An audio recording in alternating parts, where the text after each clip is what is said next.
सभी को सादर जय जिनेन्द्र। एक बार फिर से आप लोगों का स्वागत है यू टर्न स्पिरिचुअल के यूट्यूब चैनल पर, जहां पर हम एक और मुमुक्षु दीक्षार्थी भाई का इंटरव्यू आप सब लोगों के सामने लेकर आ चुके हैं। फिर संसार में मन लगा ही नहीं कि कब मैं महाराजा के पास जाऊं और कब उनके जैसी लाइफ जीऊं। 15 दिन में कभी भी गुरुदेव के चेहरों पर उदासी नहीं देखी और संसार में तो छोटी छोटी बात पर हम उदास हो जाते हैं, हम दुख में भरे हो जाते हैं और वहां पर तो इतना हैप्पीनेस, वहां का माहौल ही ऐसा था कि घर की याद तो आ ही नहीं 15 दिन तक। कहते हैं साधु साधु को शिक्षा की जरूरत होती है, इसलिए वो हमें कहते हैं बार बार शिक्षा ले लो। ऐसा नहीं, वह हमें संसार से दलदल से निकालना चाहते, इसलिए हमें कहते हैं कि आपको भी संसार के दलदल से निकाल कर एक संयम के राजमार्ग पर आरूढ़ करके मोक्ष का अनुभव कर पाऊं। यदि आप ऐसा में सोचने लग जाओगे, यदि आप मुझे कर रहे हो तो मेरे में अहंकार आ जाएगा और मुझे अहंकार तो किस दिन बाद भी नहीं लाना है। सभी को सादर जय जिनेन्द्र। एक बार फिर से आप लोगों का स्वागत है यू टर्न स्पिरिचुअल के यूट्यूब चैनल पर, जहां पर हम एक और मुमुक्षु दीक्षार्थी भाई का इंटरव्यू आप सब लोगों के सामने लेकर आ चुके हैं। जैसा कि आप सब जानते हैं कि वापिस से दीक्षा का मौसम चालू हो गया है, दीक्षा का सीजन चालू हो गया है और इसी कड़ी में यू टर्न मुमुक्षु इंटरव्यू का सीजन 2 आपके पास लेकर आया है, जिसमें हम ऑलरेडी अब तक 3 मुमुक्षु भाई और बहन के इंटरव्यू आप सब लोगों के सामने लेके आ चुके हैं और इसी कड़ी में आज हमारा चौथा इंटरव्यू है मुमुक्षु विनय जी भंडारी के साथ।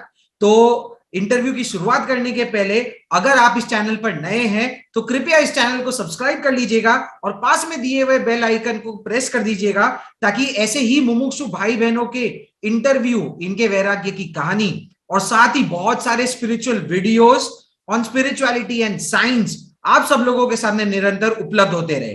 तो आइए ज्यादा समय नहीं लेते हुए वीडियो की शुरुआत करते हैं।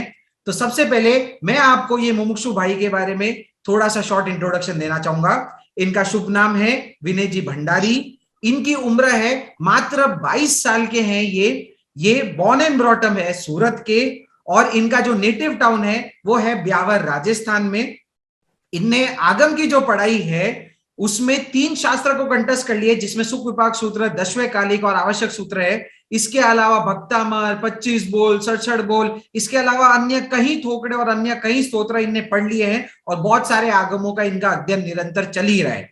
इनके यहाँ जो ये दीक्षा होने वाले हैं, ये मुमुक्षु विनय जी भंडारी, इनके जो आचार्य प्रवर है वो श्रमण संघ के आचार्य प्रवर शिव मुनि जी है और उनके आज्ञानुवर्ती कोमल मुनि जी महाराज साहब, ये इनके गुरुदेव है, जिनके सानिध्य में और जिनकी प्रेरणा से विनय जी भंडारी अब मुमुक्षु विनय जी भंडारी बन गए हैं और जल्दी ये मुनि के अवतार में दिखेंगे जब इनका एक नया नाम आ जाएगा।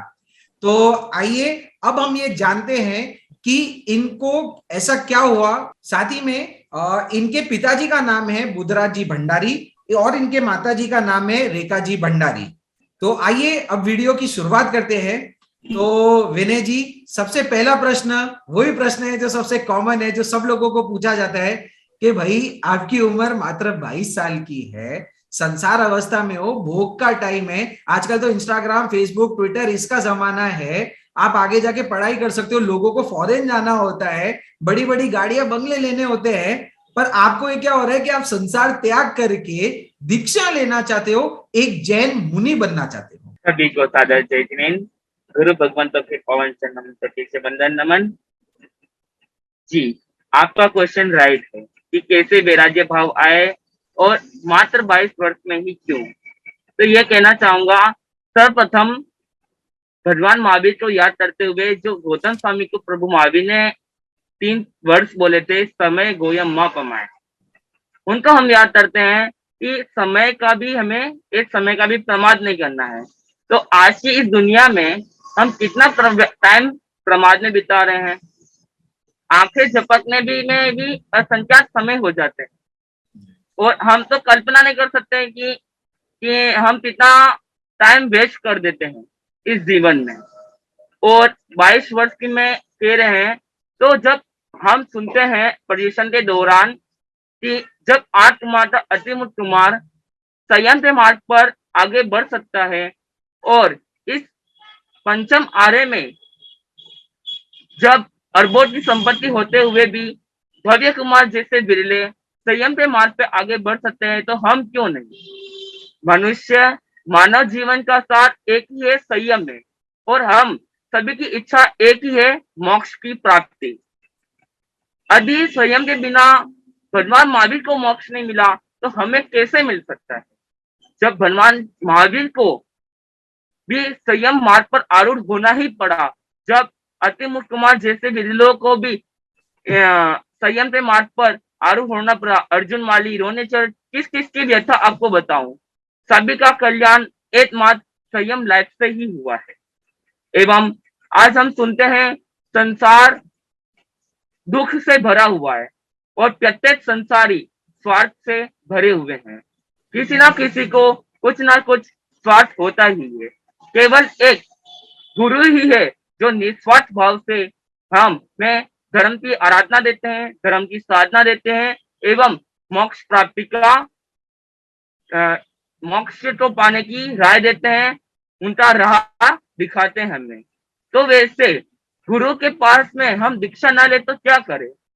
हमारे आगम में कहा जाता है 10 दुर्लभ बहुत दुर्लभ है, 10 बोल दुर्लभ के बताए गए हैं, जिसमें 9 बोल की दुर्लभ की प्राप्ति तो हम सभी ने कर ली, केवल एक बोल को हम चुप रहने देते हैं। हमें जैन कुल मिल गया है, उत्तम कुल मिल गया है, मानव जीवन मिल गया है, हर चीज 9 बोलों में 10 बोलों में 9 चीज का पालन हमने कर लिया है, केवल एक संयम में ही पुरुषार्थ हम क्यों नहीं कर सकते हैं। तो विनय जी, हम आपसे यही चीज पूछना चाह रहे हैं कि आपकी ये जर्नी कहाँ से शुरुआत हुई, ये मुमुक्षु बने का जो भाव आपके अंदर आया, संयम की जो भावना आई, वो कैसे स्टार्ट हुई, उसका बीज कहाँ से शुरू हुआ। क्या ये इन सालों में ही था, क्या वो बचपन के संस्कार थे? कृपया उस पर थोड़ा विस्तार करें। जी, बचपन मेरा परम सौभाग्य है कि बचपन से ही माता पिता ने मुझे धार्मिक संस्कार के लिए कभी अंतराय नहीं दी। 2008 में हमारे यहाँ एक पाठशाला है, बच्चों में धार्मिक संस्कार आए, इसके लिए शुरू हुई थी। तब हमें जानने को मिला धर्म क्या है और आज हम क्या कर रहे थे, धर्म क्या प्रेरणा देते हैं, धर्म क्या हमें सिखाता है, उससे हम अनजान थे। पर जब पाठशाला में जाना हुआ तब समझ में आया अरिहंत कौन है। हमारे देश तो अरिहंत सिद्ध है, हमारे गुरु तो आचार्य, उपाध्याय और साधु है, और केवलियों द्वारा जो परूपित है वो धर्म हमारा है। और आज तक हम किन्हें ढूंढ रहे थे। अरे हमारा धर्म को केवल डायरेक्ट भगवान बनाने की प्रेरणा देते हैं, भगवान नहीं कहते हमारी पूजा करो, डायरेक्ट कहते हैं हमारे जैसे आप बन जाओ। ऐसी अनमोल बातें पाठशालाओं के माध्यम से सुनने को मिली। एवं संसार की असारता और संयम की महानता का परिचय भी धीरे धीरे इस जीवन में होने लगा। उसके बाद में एक बार 2015 में 2008 से 2015 के बीच में बहुत कुछ जानने को मिला, संसार भी क्या है, संयम भी क्या है, दोनों में डिफरेंस देखने को मिला था। फिर जो इसका डीपली हुआ, जानने का डीपली चेंज है, वो पावापुरी शिविर, पावापुरी शिविर में जाने का हुआ। फर्स्ट बार ऐसा हुआ कि माता पिता से बिछुड़ना हुआ 15 डेज के लिए, 15 दिन की शिविर था। फर्स्ट टाइम ऐसा हुआ कि 15 दिन। पावापुरी में क्या चीज का शिविर था? धार्मिक संस्कार शिविर, बच्चों में धार्मिक संस्कार कैसे आए, धर्म के संस्कार कैसे आए, तब जाना हुआ। 15 डे, फर्स्ट डे से ही ऐसा लगा कि यार क्या माहौल है, कितनी हैप्पीनेस है, इतना आनंद आता है यहाँ पर। वहां का माहौल ही ऐसा था कि घर की याद तो आ ही नहीं 15 दिन तक। उसके बाद में ऐसा हुआ 2-3 दिन इधर ही रुक लो, फिर पर जैसा सभी जानते हैं कि महाराजा कैसे न कैसे हमें वापस से खींच कर लेकर ही आ जाता है। माता पिता का वापस कॉलिंग आते रह रहे थे कि नहीं घर पर आना ही है। तो जैसे ही शिविर का समापन हुआ, हमें घर आना हुआ, तब मन में लगा कि गुरुदेव ने तो इतनी सारी बातें बताई है, 15 दिन में कभी भी गुरुदेव के चेहरों पर उदासी नहीं देखी। और संसार में तो छोटी छोटी बात पर हम उदास हो जाते हैं, हम दुख में भरे हो जाते हैं, और वहां पर इतना हैप्पीनेस, इतना आनंद आ रहा था, क्यों ना मैं उनके जैसा बनने की कोशिश करूं। 15 डे ही रहना हुआ, शिविर के समापन में वापस घर पर आना हो गया। फिर पढ़ाई शुरू थी, स्कूल जाना हुआ। 12वीं में था तब वापस एक शिविर में जाने की इच्छा हुई जो उदयपुर में लगा था। उदयपुर के सिविल में भी यही बातें समझाई गई थी, संसार असार है और संयम में ही सार है। आज की जनरेशन में सब परम शांति का अनुभव करना चाहते हैं, परमानेंट हैप्पीनेस का अनुभव करना चाहते हैं, जो संसार में बिल्कुल भी नहीं है। आज बड़े से बड़े डॉक्टर्स हो, इंजीनियर हो, वो खुद डिप्रेशन में है, तो हम कैसे उसके डिप्रेशन से बाहर हो जाए, ऐसी बातों को ज्यादा डिटेल्स में नहीं जा पाऊंगा, क्योंकि डिटेल्स में जाऊंगा तो समय की भी प्रतिकूलता है हमारे बीच में। तो उदयपुर सिविल में भी ये बातें हुआ। फिर मम्मी पापा से निवेदन किया मैंने कि मुझे 2 दिन महाराष्ट्र के साथ में रहना है, मुझे 2 दिन ही रहने दीजिए। ये कौन से वर्ष की बात है? 2017? ये जी 2016 की बात है। 2016 में, ठीक है। 16 में तब 2 दिन मुझे रुकने को दिया। बाद में मम्मी पापा ने कहा कि वापस घर पे आ जाओ, जैसा हम जानते हैं मोर राजा वापस हमें खींच के लेकर ही आता है, तो वो लेके आए। रुकना हुआ, फिर संसार में मन लगा ही नहीं कि कब मैं महाराजा के पास जाऊं और कब उनके जैसी लाइफ जीऊं। 2 दिन में बहुत अच्छा लगा। और ये सब शांति क्रांति संघ में हुआ था मेरे साथ में, जहां पर मेरे कल्याण मित्र पवन जी चौधरी की दीक्षा अभी 6 अप्रैल को हो चुकी है। बिल्कुल, हम हमारे दर्शकों को ये भी बता दें कि पहले हमने कुछ ही दिनों पहले हमने मुमुक्षु पवन जी का भी हमने यहाँ पे एक इंटरव्यू लिया था, और मुमुक्षु विनय जी और जो अब पवन मुनि जी बन गए हैं, ये दोनों अच्छे मित्र रह चुके हैं, दोनों कल्याण मित्र बन चुके हैं। भले ही अलग अलग परंपरा में दीक्षा ले रहे हैं, पर होने तो जैन मुनि वाले हैं, और दोनों की शुरुआत दोनों का लक्ष्य एक ही है। हाँ, दोनों की शुरुआत तो सूरत से ही, वो भी सूरत से ही बिलोंग करते थे, आप भी सूरत से ही हैं, पाठशालाओं में साथ में पढ़े हुए हैं, और देखिए कहाँ और जाके अब दोनों ही आगे हमारे भव्य जीव, हमारे दोनों आगे दोनों ही मुमुक्षु के पद पर आगे बढ़कर दीक्षा की ओर अग्रसर हो रहे हैं। इसमें हाँ इम्पोर्टेंट पॉइंट एक और है ऑडियंस के लिए, कि जैसे मुमुक्षु विनय भाई बता रहे हैं कि हमारे कल्याण मित्र पवन जी रह चुके हैं। अगर आपने इंटरव्यू नहीं देखा है तो जरूर वो इंटरव्यू देख लीजिएगा। और निपुण ने जो बात बताई कि वो एक अलग संप्रदाय में दीक्षित हो रहे हैं और विनय जी अलग संप्रदाय में दीक्षित हो रहे हैं, तो बहुत सारे लोगों का जो ये डाउट आता है कि यार आप जैनियों में ही आपस में यूनिटी नहीं है, कोई श्वेतांबर है, कोई दिगंबर है, कोई क्या पूछ रहा है, कोई क्या पूछ रहा है। यहाँ पे आप सब लोगों के सामने प्रत्यक्ष उदाहरण है कि 2 जीव जो अलग अलग संप्रदाय को बिलोंग कर रहे हैं, वो आपस में कल्याण मित्र है, एक दूसरे की बात यहाँ पे कर रहे हैं। और ये यूटर्न स्पिरिचुअल भी जो चैनल है, ये भी आप सब लोगों के सामने यही चीजें लेके आना चाहता है कि कोई संप्रदाय स्पेसिफिक नहीं है, हम अलग अलग, जैसे मुमुक्षु विनय जी ने बोला, भले ही वो अलग संघ में दीक्षित हुए, पर लक्ष्य हम लोगों का सेम है। तो आपका, मेरा और हर जो जिज्ञासु आत्मा है, हर जो साधक आत्मा है, उसको मोक्ष में जाना है, उसका लक्ष्य एक ही है। तो हो सकता है बाहर के वेश में व्यवहारिक तौर पे हम लोगों में थोड़ा सा भेदभाव हो, पर आंतरिक तौर में हम सब एक दूसरे का कल्याण मित्र ही है, और साथ में मिलकर हम हमारे लक्ष्य को ऐसे मुमुक्षु आत्माओं के उद्बोधन से, इनकी वैरागी कथा को जान के हम भी जल्दी से जल्दी वो लोग लक्ष्य प्राप्त करने का पूरा पूरा पुरुषार्थ करेंगे। तो विनय जी आगे बढ़ते हैं। आप जो जर्नी हमें बता रहे थे जी, आप शिविर से थोड़े प्रोत्साहित हुए, 2 दिन रहने का आपको मन हुआ, फिर आगे कहानी कहाँ बढ़ती है? आपके माँ बाप आपको कैसे रोकते हैं, क्या होता है? जी, इसके बाद में एक हमारे ही संघ में के अध्यक्ष थे शांति लाल जी नहार। उनकी इच्छा हुई थी क्यों ना हम गुरु दर्शन यात्रा का आयोजन करें, जहां पर गुरु दर्शन यात्रा करके हम मंगल पाठ श्रवण करेंगे, ताकि हमारे जीवन में चेंजेस आए और उनके प्रवचनों के माध्यम से हम जीवन में कुछ ना कुछ चेंजेस ला सके। तब गुरु दर्शन का यात्रा का हुआ 2017 में चित्तौड़ में गुरुदेव सौभाग्य मुनि जी महाराज से परिचय हुआ, और उपासना ने उनको बताया कि यह बहुत धार्मिक है और इसकी भावना है।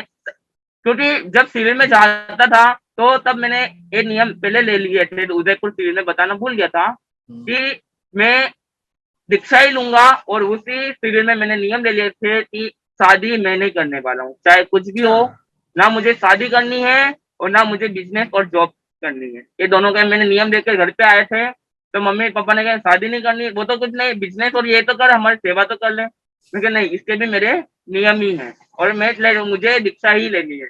तब तो मम्मी पापा लगा चलो अभी तो कोई बात नहीं है, समझाएंगे, हो जाएगा। मतलब मम्मी ये लगा लगभग आप वो टाइम 16 वर्ष के थे? जी 16, मात्र 16 17 17। वर्ष के बहुत 2015 की बहुत बात बड़ी है। बात है जी सर। फिर 2017 में चित्तौड़ में गुरुदेव शोभाजी महाराज के साथ में जाना हुआ था। पवन जी और हम दोनों साथ में गए थे। तब गुरुदेव को उन्होंने निवेदन दिया, ये दोनों मुमुक्षु हैं, इनकी भावना हो रही है। तब गुरुदेव ने सिर से लेकर पीठ तक उन्होंने हाथ फेरा था और कहा तुम जो कर रहे हो बहुत ही अच्छा काम है और अपने लक्ष्य को पूर्ण करना। तब हम दोनों के मन में एकदम क्या पता क्या हुआ, उस चीज को मैं रियलाइज नहीं कर सकता, इतनी खुशी हुई थी उस टाइम पे कि आज तक उतना प्यार मुझे संसार में नहीं मिला था, वैसी अनुभूति वहां पर हो रही थी। तब पवन जी और मेरा दोनों का विचार हो गया कि गुरुदेव द्वारा दीक्षा लेनी है। तब उनका भी मैंडेट यहाँ पर लेने का था, पर हुआ तब उन्होंने, पवन जी ने कहा था गुरु सौभाग्य के 2 अनमोल रतन एक बिना एक कौन, ऐसा मजाक में हम कहते थे। इसके बाद में गुरुदेव चित्तौड़ में जब पवन जी चले गए थे, बस में बैठ गए थे, तब गुरुदेव ने मुझे बुलाया था और कहा विनय जी, विनय देखो आपको इस संघ में बहुत जरूरत है और इस संघ में आप अपनी प्रतिष्ठा को बढ़ा सकते हो।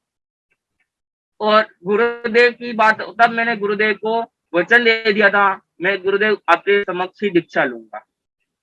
तब मेरी भावना उनसे ज्यादा हो गई थी, जुड़ाव ज्यादा हो गई थी, क्योंकि उनके जैसा प्यार और इसमें मुझे कहीं मिला नहीं था।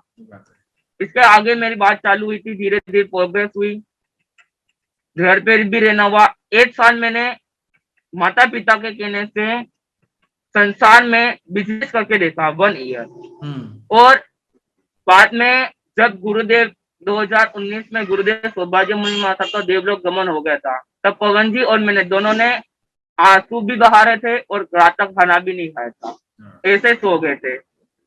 उसके बाद में अगले दिन विचार आया अब नहीं, गुरुदेव ने रहे, गुरुदेव के वचनों को अपने जीवन में लाना है और उनने से जो वचन दिया है उनको, वो हमारे देह रूप में भले ही नहीं है पर उनकी आत्मा के सामने हमने वचन दिया था, तो हमें उसको पूरा करना है कैसे भी करके।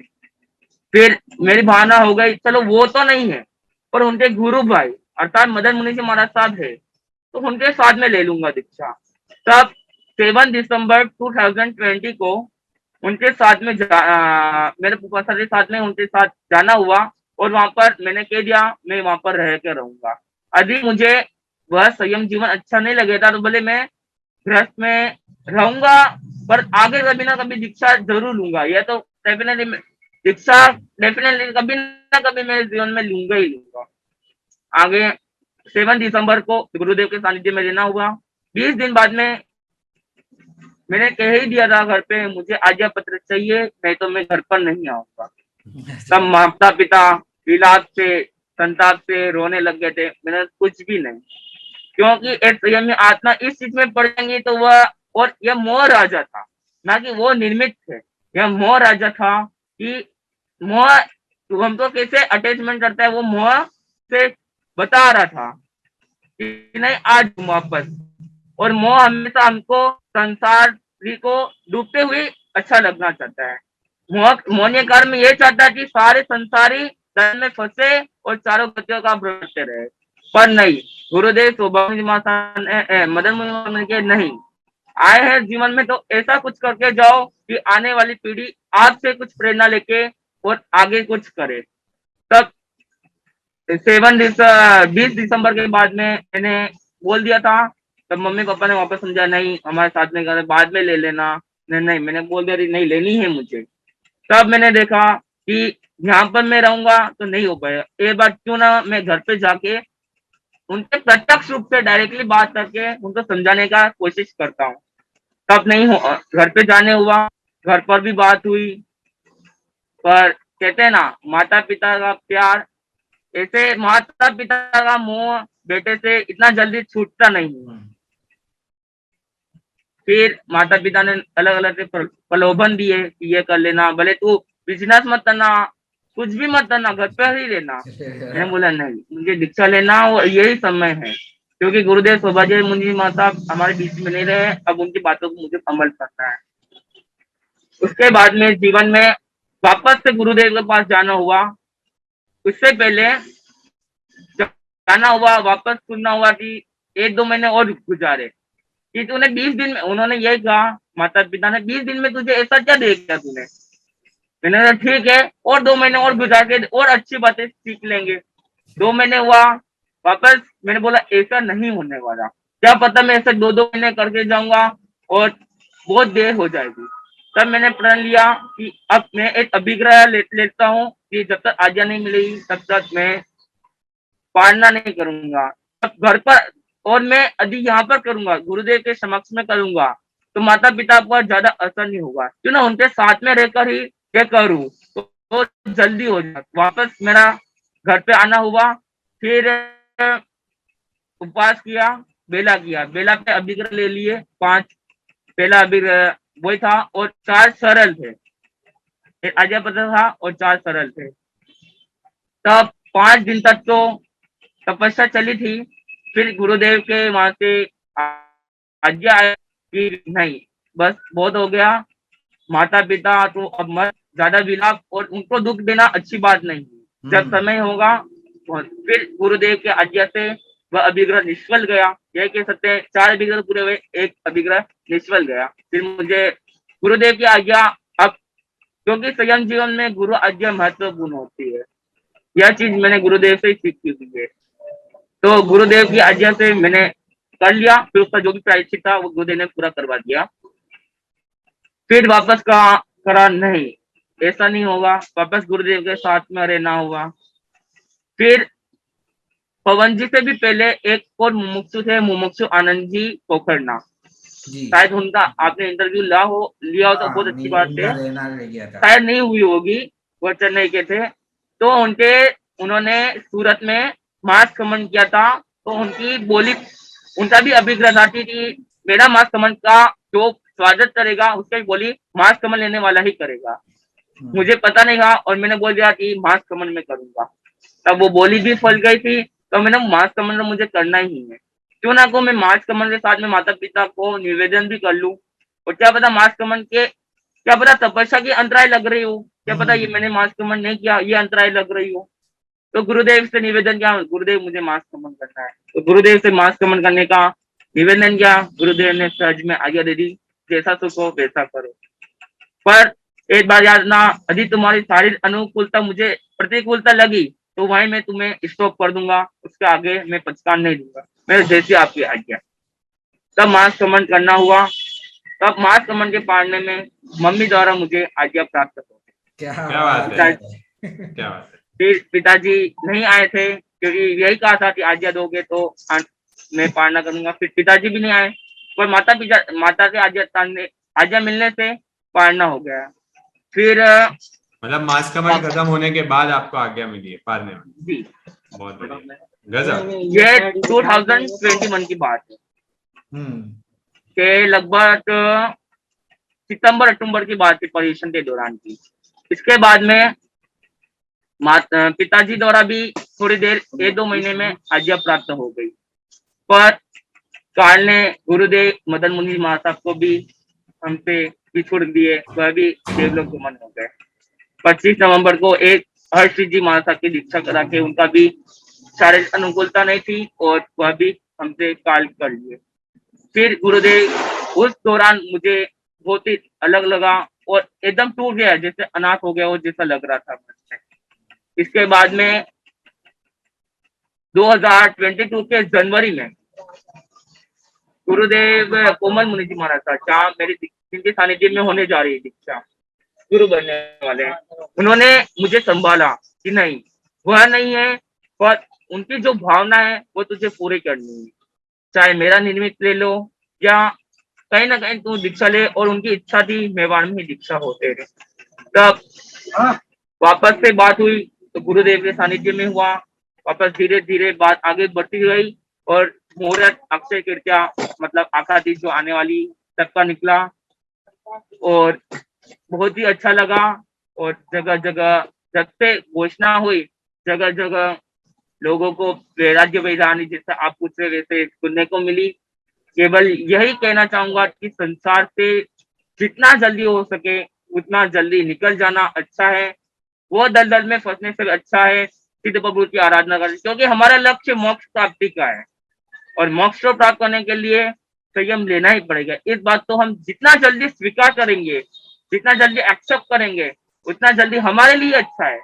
ये साधु साध्वी जी कहते हैं, साधु साध्वी को शिष्य की जरूरत होती है, इसलिए वो हमें कहते हैं नहीं बार बार दीक्षा ले लो।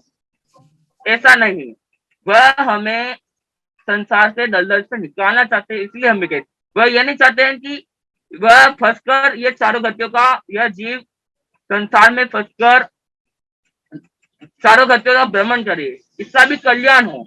जैसे एक गुरु हमेशा अपने शिष्य को आगे लाना चाहता है।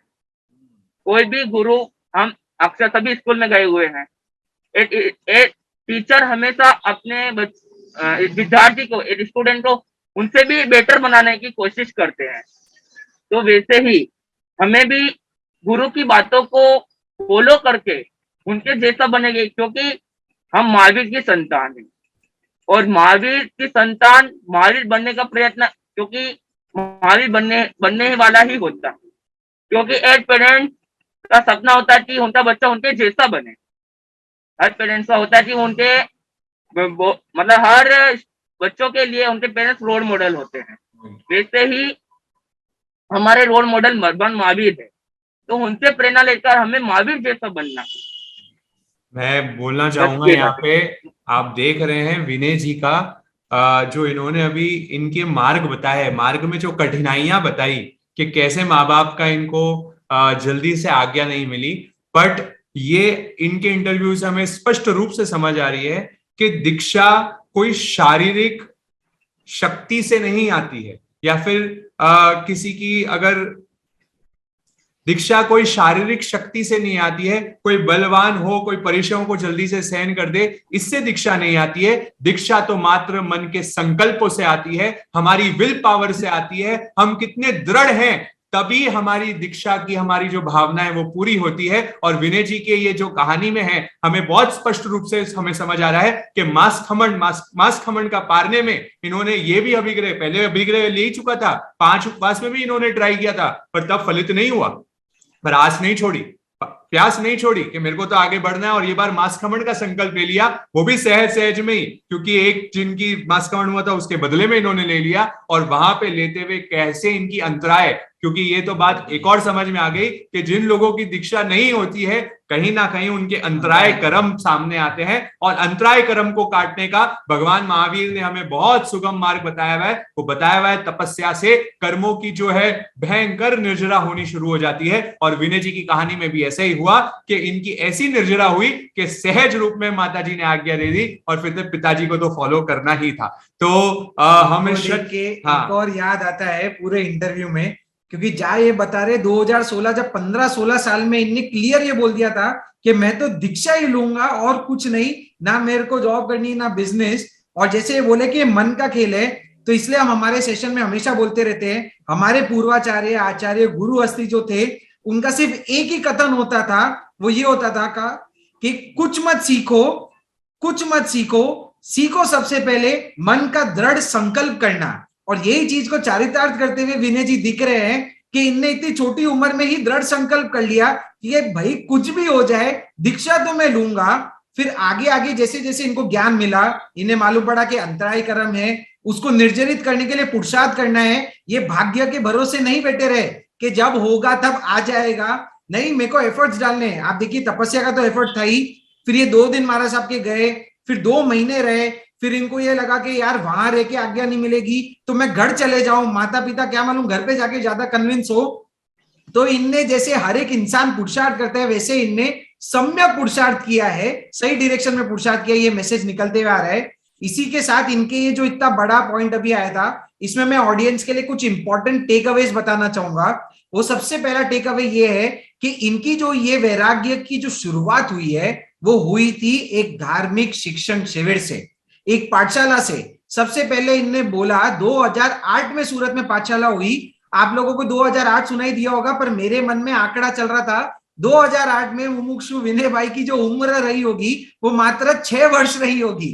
तो जब ये 6 साल के थे तब इनने पहली पाठशाला अटेंड की, और वो पाठशाला अटेंड करके इनने बोला, अरे अब मेरे को मालूम पड़ा कि मेरे भगवान, मेरे गुरु तो अरिहंत होते हैं, सिद्ध होते हैं, मेरा धर्म ऐसा है, देव गुरु मेरे धर्म है, ये मेरे आगम है, ये पाठशाला की इंपॉर्टेंस है। इसलिए जो भी ये सुन रहे हैं, चाहे हमारे भाई बहन सुन रहे हैं, चाहे माता पिता सुन रहे हैं, आप सब लोगों से नम्र निवेदन है कि अपने बच्चों को आपके लोकल क्षेत्र में जहां भी पाठशाला हो रही है, अगर भले ही आपके संघ समाज की नहीं हो रही होगी, किसी दूसरे की हो रही होगी, पर पाठशाला में उनको जरूर जरूर भेजे।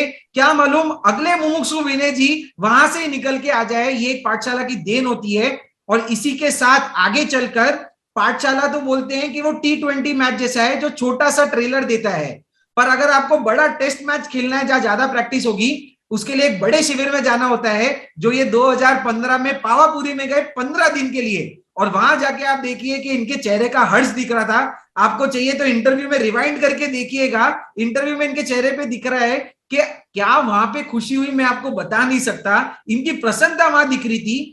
तो जो बीज 2008 में 6 साल की उम्र में पाठशाला के माध्यम से इनके अंदर गया, वो और गाढ़ा हो गया 2015 के शिविर में जब इनकी उम्र आ गई। ये 15 दिन तक इकट्ठे रहने का फायदा है।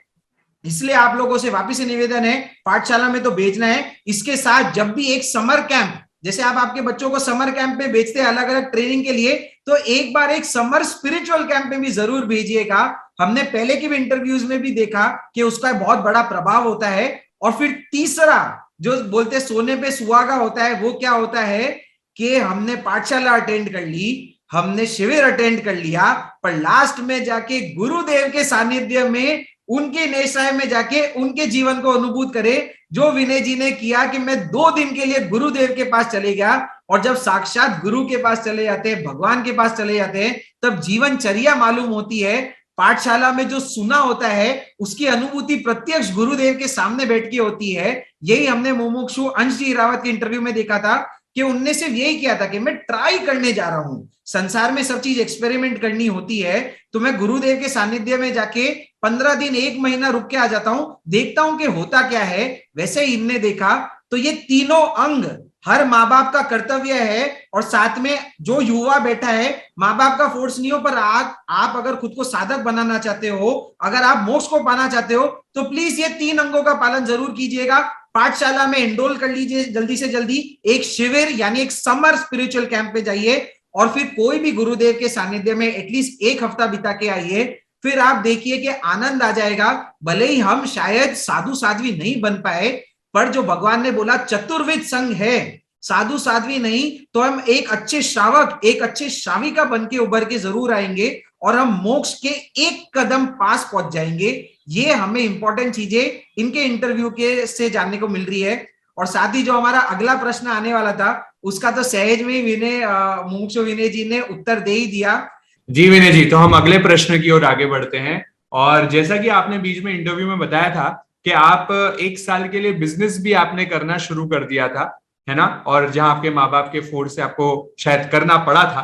तो वो टाइम आपको बिजनेस करते हुए, क्योंकि देखा जाता है जब हम संसार में वापस आ जाते हैं तो वो वापस मन संसार की ओर आकर्षित होना शुरू हो जाता है, क्योंकि वो फेमस नहीं, वो तो केवल इसके लिए था कि माता पिता का आग्रह था, पर वो बिजनेस करके जो लगा था उसमें क्षणिक मात्र भी आनंद नहीं आया था। अच्छा, बिल्कुल भी आनंद नहीं। तो फिर आप मतलब कैसे आपका कंपैरिजन हुआ, आप वापस कैसे वहां गए और फिर आपको क्या लगा? संसार में 1 साल हुआ, उसके बाद में जब गुरुदेव सौभाग्य मुनि माता का देवलोक गमन हुआ था, हाँ, उसके बाद में मेरा वापस से गुरुदेव मदन मुनि महाराज के 7 दिसंबर 2020 को वापस जाना हुआ था। मदन मुनि महाराज के साथ में भी 1 साल रहना हुआ। फिर वहां जो लगा कि नहीं, सही लाइफ यही है, राइट वे यही है, यहाँ जो आनंद है वो मुझे संसार के कौन से भी कोने में नहीं मिल सकता है। वहां 1 साल रहने के बाद में ऐसा लगा कि बस यहीं रह जाए और जिंदगी भर मुझे यहीं रहना है, उनके चरणों में रहना है। कहते ना, जब जीवन का अंत हो मेरे सामने एक संग, बस यही भाव हर एक व्यक्ति के दिन में भी होना चाहिए जो गुरुदेव ने मुझे बताए थे। तो विनय जी, आप ये हमें एक और प्रश्न आ रहा है हमारे सामने कि आप दीक्षा आपकी हो जाएगी तो आपके सामने आप ऐसे क्या 3 गोल्स को लेके चलेंगे, ऐसे क्या 3 लक्ष्य को लेके आप संयम लेने के लिए अग्रसर हो रहे हैं जैसे ही आपकी दीक्षा हो जाती है? मेरा सर्वप्रथम लक्ष्य रहेगा गुरु आज्ञा। जो भी गुरु कहेंगे उसको मुझे फॉलो करनी है। सेकंड बात, जो मुमुक्षु का ही नहीं, दीक्षार्थी का नहीं, संयमी का नहीं, हम सभी का लक्ष्य है मोक्ष का। और तीसरा है, जिस मार्ग पर मैं बढ़ रहा हूँ उस दलदल में आप लोग नहीं फंसो, तो तिल्लानम और तान्यानम ये दोनों की चीज का फॉलो करने का, कि आपको भी संसार के दलदल से निकाल कर इस संयम के राजमार्ग पर आरूढ़ करके मोक्ष का अनुभव कर पाऊं। बहुत ही बढ़िया। गुरु आज्ञा जो इनका लक्ष्य है वो तो क्लियरली दिख ही रहा है, और इसलिए हम बार बार बोलते हैं, अधिकतर हमारे सेशन में सीखने को मिला है कि गुरु नहीं तो जीवन शुरू नहीं। और ये इनकी कहानी में क्लियरली दिख रहा था। मेरे को याद है कि इनकी कहानी में एक प्रसंग ऐसा आया था जब ये बोल रहे थे, जब इनने अभिग्रह लिया था कि मेरे को मास कमन करना है, और जब ये उस हट से चाह रहे थे कि मेरा आज्ञा पत्र आ जाए, तो कहीं ना कहीं ये एक हट के रूप में आ जाता है। और इनने जब इसमें आगे तपस्या बढ़ाना चालू की, तब इनने बोला कि मेरे गुरुदेव की आज्ञा आ गई। जब फर्स्ट टाइम मैंने 5 उपवास किए थे कि अब तेरे को पालना करना है, और गुरु ने पालना करने के पीछे अभिप्राय ये दिया कि विनय जी आप अभी ये तपस्या बंद कर दीजिए, क्योंकि माँ बाप को इस तरीके से संकल्पित करना, उनको इस तरीके से जो बोलते दुखी करना, वो अपन को नहीं करना है। अपन को प्रसन्नता पूर्वक आज्ञा लानी है। ये फर्क होता है एक गुरु के सानिध्य का। क्योंकि देखो, हम सब अभी साधक आत्मा है, हम एमेच्योर है, हम बनना चाहते हैं आगे जाके ये चीज, तो कहीं ना कहीं हो सकता है कि हम हमारे थोड़े लक्ष्य से भटक जाए या सही तरीकों को नहीं अपनाए। पर ऐसे समय में गुरु एक पावरफुल फोर्स की तरह आते हैं। बात बोलना चाहूंगा, आप बोल रहे मुझे बनना करोगे, जी नहीं, कोई भी साधु साध्वी जी ये कभी नहीं सोचते कि आप उनको बनना कर रहे हैं। हमेशा साधु जी साध्वी जी कहते हैं आप उनके ज्ञान दर्शन चारित्र को बनना कर रहे हैं। यदि आप ऐसा कहोगे कि आपको बनना कर रहे हैं, मुझे भी कहने वाला आगे आप, मैं कहीं सभी को अभी जय जिना करने जाता हूँ, दो लगता हूँ, को बोले अभी आप मत करो, आगे तो आपको ही करनी है। तो मैं कह रहा आगे आपको करनी है, वो आपके लिए ही करोगे, ना कि हमारे लिए करोगे। यदि आप ऐसा मैं सोचने लग जाऊंगे, यदि आप मुझे कर रहे हो, तो मेरे में अहंकार आ जाएगा, और मुझे अहंकार तो क्वेश्चन बात भी नहीं लादना है। बहुत बढ़िया। अहम को छोड़कर अरहम की यातना करनी है। जी जी, बहुत बढ़िया विनय जी, बहुत बढ़िया सोच हमारे सामने रखी है कि संयमी के ज्ञान दर्शन और चारित्र को वंदना की जाती है, जो वहां पे व्यक्ति है उसको नहीं की जाती। और यही जिन शासन की महती यूनिकनेस है कि यहाँ जो तन दिख रहा है वो तो एक दिन नश्वर होने वाला ही है जी। इस तन के लिए नहीं जीना है, इसके तन के अंदर जो सबसे बड़ी ताकत है आत्मा, उसके लिए हमें सभी को जीना है। और जिस दिन हमें लगेगा उसके लिए जीना है, फिर ये संसार छोड़ना नहीं पड़ेगा, छूट जाएगा, दीक्षा लेना नहीं पड़ेगा, ऑटोमेटिक आप दीक्षा लेने के लिए तैयार हो जाओगे। जी, इसलिए ध्यान में आता है कि क्यों हम जो जैनिज्म का जो नवकार मंत्र है उसे क्यों महामंत्र की उपमा दी जाती है। क्योंकि विशेषता जैन धर्म की यही है कि ये एक व्यक्ति विशेष धर्म नहीं है, ये संख्या विशेष धर्म नहीं है। ये जो नवकार महामंत्र है उसमें कहीं पे भी भगवान महावीर का नाम नहीं आ रहा है। जो नाम आ रहा है एक व्यक्ति महावीर का नहीं आ रहा है, पर गुण का नाम आ रहा है, अरियंत का आ रहा है, सिद्ध का आ रहा है, जिनने 4 कर्मों का क्षय किया है, जिनने 8 कर्मों का क्षय किया है। तो जो जो ये गुणों को आत्मसात करता है, हमारी वंदना उनके लिए जाती है। हम जैसे इनने बोला विनय जी, जब ये मुनि बनेंगे तो हम विनय जी को नहीं वंदन करने वाले हैं, क्योंकि ये नमो लोए सवे सावनम के पद में विराजित हो गए हैं, ये पंच महाव्रत धारी बन गए हैं। तो हम एक पंच महाव्रत साधु को नमन कर रहे हैं, वंदन कर रहे हैं। ये एक अलौकिक बात है जैन आइडियोलॉजी की। और मैं कहना चाहूंगा कि हमें दिन रात जितना हो सके यह भावना बानी है। हम नौका में बच्चों को सिखा देते हैं, पर उसको डीपली नहीं समझाते हैं। नमो अरियंतानो नमस्कारो इतना हम समझा देते हैं, पर हमें इस पे यह चिंतन करना है, वह दिन तब आएगा कि हम भी अरियंत बनने के लिए लायक हो जाएंगे। वह अरियंत बनने के लिए हमें क्या करना है, ऐसी बातों को हमें बच्चों को भी सिखानी चाहिए। कि हमारे जीवन में कब हम ऐसे बने कि हम सिद्ध की उपमा में आ जाए। हमें ऐसा क्या है, सिद्धों को नमन क्यों है, हम सिद्ध कैसे बन सकते हैं, हम भी सिद्ध बन सकते हैं या नहीं बन सकते हैं, हमें सिद्ध बनने के लिए क्या करना है। हम पंचम आर्य में साधु के मार्ग पर जो सबसे बड़ा पोस्ट है पंचम पद, वहां पर जाकर हम दीक्षा क्यों नहीं ले सकते, इस पे बात आने। हमें साधु बनने के लिए क्या करना चाहिए, साधु को नमस्कार क्यों है, ये बातों का भी नौका मंत्र सिखाने के समय उन बच्चों में परिवर्तन करना चाहिए कि हम भी आर्यन बन सकते हैं, हम भी सिद्ध बन सकते हैं, पुण्यवाणी हो तो आचार्य उपाध्याय भी बन सकते हैं, हमें बनना ही है। जी, तो यहाँ पे बहुत इंपॉर्टेंट मैसेज आ रहा है, और जो हमने ऑलरेडी बोला था कि ये वहीं जाके चारित्रार्थ हो सकता है, वापिस से एक बार फिर से बोलेंगे, पाठशाला में भेजिए, क्योंकि पाठशाला में जाके इस चीज का ज्ञान आएगा, या धार्मिक शिक्षण शिविर से जुड़िए, या फिर कोई ना कोई गुरु भगवान के सानिध्य में जुड़िए। और ये वीडियो के माध्यम से मैं जो भी हमारे दर्शक है उनको एक इंपॉर्टेंट सूचना देना चाहूंगा, अगर आप लोगों के पास लोकल कोई पाठशाला नहीं चल रही है या कोई शिक्षण शिविर का एक्सेस नहीं है, तो हम ये बता दें कि अभी हमारे संघ में एक व्यवस्था चल रही है जिसको हम ही पूरा का पूरा कन्वीन कर रहे हैं, मैं और निपुण।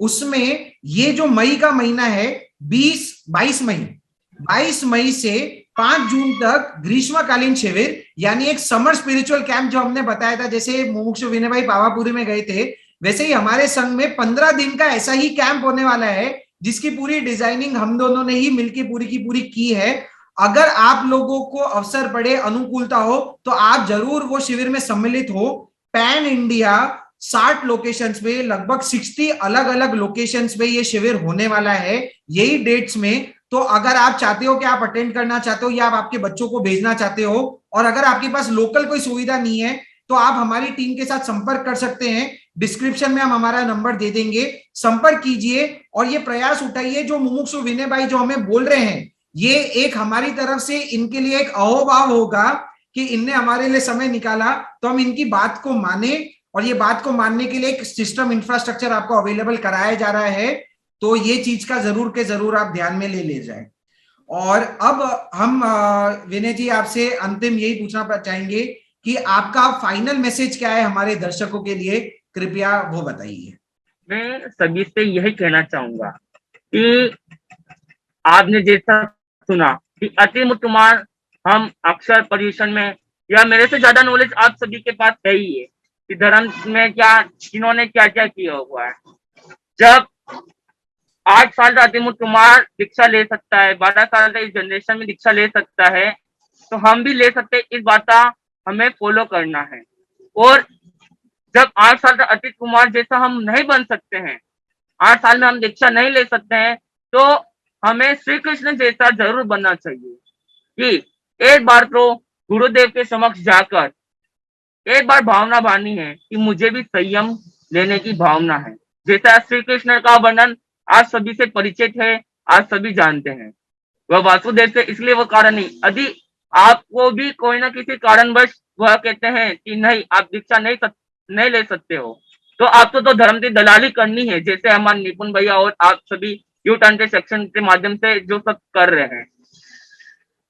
और यदि तो गुरुदेव हमें कह देते हैं हाँ आप दीक्षा लेने के लायक हो, केवल आपको जिन शासन की नॉलेज प्राप्त करनी है, तो फिर हमें नॉलेज प्राप्त कर दीक्षा कंपलसरी लेनी ही चाहिए। पर किसी कारणवश गुरुदेव कह देते हैं नहीं, आपकी ये शारीरिक प्रॉब्लम है, या फिर आपके परिवार की अनुकूलता में ऐसी है चीजें हैं, या कोई भी कारण हो, इसके वजह से आप दीक्षा नहीं ले सकते हैं, तो हमें भाव संयम के रूप से, भाव संयम ऐसे समय तो मैं दीक्षा नहीं ले सकता हूँ। आने वाले भविष्य में जैसे श्री कृष्ण आने वाले समय में दीक्षा लेकर तीर्थंकर पद की गरिमा को सुशोभित करते हुए संयम की पद पर आरूढ़ होकर मोक्ष को प्राप्त करेंगे, वैसे ही हमें भी करना है। और यदि श्री कृष्ण की उपमा में आओ तो अलग बात है, पर गुरु महाराज ने आपको कह दिया है कि नहीं आप दीक्षा ले सकते हो, तो आप प्लीज समय गोया मां पमाए, आपको समय मात्रा भी प्रमाद नहीं करना है। जल्द से जल्द आज्ञा लेकर इस जिन शासन को जागृत करने के लिए, क्योंकि छठे आर्य को रोकने की हिम्मत ना गिरनार में है, ना शत्रुंजय में है, ना इस विश्व में कोई भी बड़ी ताकत में है। ओनली ताकत है तो 4 दिन साधु श्रावक और श्रावक श्राविका में ही है। एवं यूटर्न में जितने भी जन आ रहे हैं, मेरी दीक्षा 27 अप्रैल से 3 मई है, उन सभी में सारे दर्शकों को भाव भरा आमंत्रण है, हृदय पूर्वक आमंत्रण है आज सभी को उस दीक्षा में सहयोगी बनकर मुझे आशीर्वाद प्रदान करना है और आशीर्वाद ये देना है कि यह भरत क्षेत्र में मेरा आखिरी जन्म हो।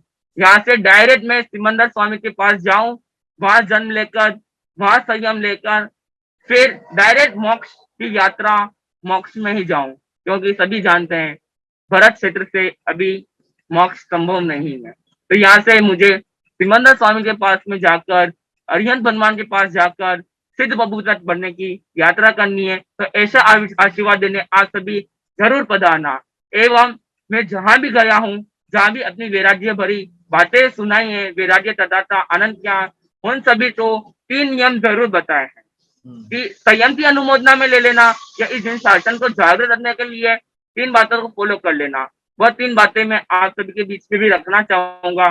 फर्स्ट बात, इस दिन शासन को बचाने के लिए जिस चीज की सबसे भी जरूरत है वो है मुंहपत्ती। बहुत सारे श्रावक श्राविका को मैं देखता हूँ खुले मुंह गुरु भगवंतों के सामने बात करते हैं या कोई भी धार्मिक आयोजन में मुंहपत्ती का लेकर नहीं जाते। तो आप बताइए इस दिन शासन कितना जागृत रह जाएगा? यदि हम भी मुंहपत्ती नहीं पहनेंगे, आने वाली जनरेशन भी मुंहपत्ती को जान ही नहीं पाएगी। आज हमारे पास है तो सही, आने वाले लोग इनको खरीदेंगे भी नहीं, बाय भी नहीं करेंगे। इसके लिए यह चीज आने वाली जनरेशन तक 21,000 वर्ष तक यह चीज हमारे साथ में चलनी चाहिए। इसके लिए मुंहपत्ती, कोई भी धार्मिक आयोजन हो तो अपनी मुंहपत्ती अवश्य ले जाना है।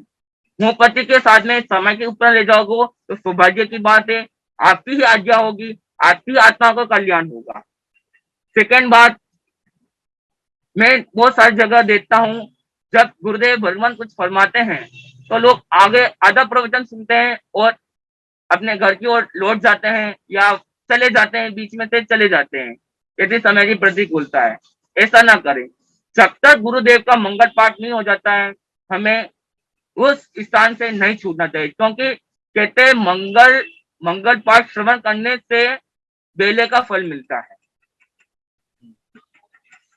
सभी जानते हैं, मेरे से ज्यादा आप सभी जानकार हो, बेले के पाठ में बेले का फल मिलता है। मान ले वो बेले का लाभ लेने नहीं लेते हैं, हम मिस यूज करते हैं एवं ऐसे उठ के आने से गुरु देव गुरु धर्म तीनों की आशातना लगती है। तो यह नहीं हो, इसके लिए इस बात का भी फॉलो करना है। और तीसरी बात, जो हर मुमुक्षु हर संयमी आत्मा चाहता है कि कोई भी व्यक्ति यदि धार्मिक प्रवृत्ति में आगे बढ़ रहा हो, चाहे वह नवकारसी हो, सामायिक हो, रात्रि सौगंधी चौवियार हो, और भी कोई भी धार्मिक प्रवृत्ति कर रहा हो, उसमें अंतराय नहीं देना। और दीक्षा भी क्यों ना ले रहा हो, उसको अंतराय नहीं देना। आप उसकी परीक्षा ले सकते हो कि वह उस मार्ग पर आगे बढ़ने के लिए सक्षम है या नहीं। इस चीज की आप तैयारी कर, मतलब उसकी परीक्षा एग्जाम ले सकते हो, पर आप उसको अंतराय देने वाले मत बनना। यदि ये 3 आप अपने जीवन में फॉलो करते हो तो यह जिन शासन भी जागृत रहेगा और पूरी दुनिया जहाँ पर जेनोलॉजी को फॉलो कर रही है तो जैन हम हैं, तो इस बात का भी लोगों को फर्क पड़ेगा और हम ही अपने जिन शासन को बचा पाएंगे। बिल्कुल। कुछ भी कहो जिन आज्ञा विरोध तो क्षमा याचना। एवं आप में से भी आपकी भी यात्रा जल्द से जल्द वितराग पर आगे बढ़े, यही मंगल कामना। जय अम्बे। सारे यूटर्न परिवार की ओर से हम विनय जी के लिए बहुत बहुत शुभकामना अर्ज करते हैं। और मैं आप सबको ये भी बता दूं कि विनय जी हमारे ही परिवार के सदस्य हैं। ये कई बार हमारे यूटर्न के सेशंस में आ चुके हैं, लॉकडाउन पीरियड से लेके अभी। और मुझे यूटर्न के सेक्शन सभी बहुत अच्छे लगे और उनसे बहुत ज्यादा इंस्पायर्ड हुआ हूँ।